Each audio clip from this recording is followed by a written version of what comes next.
Well, it's that time again. Time for New Year's resolutions. And I know what you're thinking. I've tried those things. They just don't work for me. They're superficial. Well, actually, I think if done correctly, making a resolution can be a very powerful thing. It sets in course a game plan for the years to come. But what's the problem with resolutions? We all know, right? You forget you even made the thing come the second week in January. So I'm going to talk to you about a couple of very, very simple tips today that hopefully will get you over that hump and keep these from slipping by.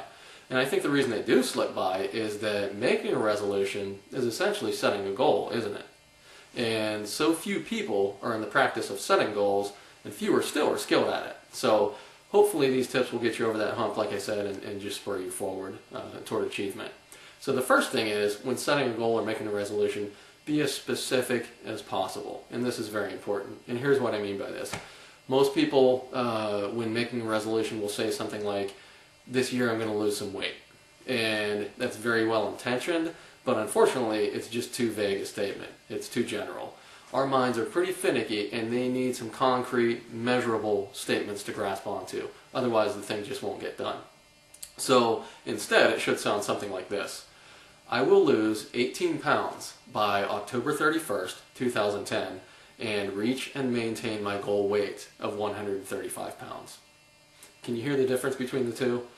That is a goal. That's measurable. There's an end date, and in this case it's measurable in pounds and days. So for example, if it's June 15th and you want to reassess where you are, you can measure your weight and figure out how many days you have left to achieve that goal, and then adjust your strategy from there. And the important thing is, like I said, to make sure you do set a date. Otherwise it just will not happen. So if you, women in particular, if you think back to your wedding day, it's a perfect day, right? And you made that happen. You had a list of 10,000 things that had to be done. You had to coordinate, this guy with this guy over here and bring it all together. And somehow it worked, and it was a beautiful day. The reason that worked is that was goal setting. You had a list of specific items, and more importantly, you had a date that was absolutely etched in stone, right? Your wedding day. That was non-negotiable. And that's the power you need to give these goals. And I'm not saying achieving one of these goals will recreate that magic of your wedding day, but if it's important to you at all, and it's something you want to get done, you have to give it that type of importance. So that's the first thing. Be as specific as possible.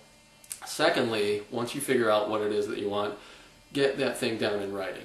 And here's how you do this. Get a bunch of little 3x5 index cards and just write your goal out on that card, or several cards, and do this for each one of your goals. And you want to place these things strategically where you know you're going to see them during the day. So put one on your bathroom mirror, take one next to the TV, computer monitor, maybe on your sun visor, or your dashboard in your car. If you put them nowhere else though, make sure you put one right beside your bed on your nightstand for a couple reasons. Number one, first thing in the morning you want to look at this card and kind of set the tone for the day. But secondly, and maybe more importantly, read this thing right before you fall asleep. Your mind is very powerful at night. While your body might, somewhat shut down, your mind is always going, and your subconscious will figure out the hows and whys to get this thing done. And what you want to do is just kind of plant a seed into your head and get that little voice going, so that during the day when you're faced with certain decisions, that voice, that alarm's going to go off, and you're going to say, is this going to point me toward my goal, or is this going to make me veer away from what I'm trying to accomplish? And that can be a very powerful thing.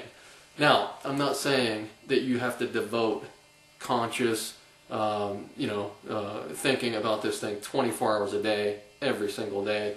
And that's the beauty of this system. Just by looking at these cards and reading and reaffirming 3 or 4 or 5 times a day, like I said, it plants that seed, and just below your conscious level, that goal is always there. So think about, when you first came into our office, you had a schedule of appointments. We wrote them all out on a little card for you, and that's what kept you on track and got you to our office on your specific day at your specific time. Most of you anyway. After a while though, after a few weeks of doing this, you were kind of setting your routine, and you didn't really even have to look at that card anymore, did you? Well, that's where you want to get with these goals. You want to get to the point where they're just there. They're there in your consciousness, in your subconscious mind, and every decision you make during the day is driving you closer and closer to that goal. So if it's important to you, these are a couple of simple little tips that will help you get it done. And I know there are thousands of strategies as far as setting goals and achieving them, but these are just two tiny little things that you can implement right away and drive you on to achieving that goal that you've been so badly wanting to achieve. And this is your year. You can do it. Go for it.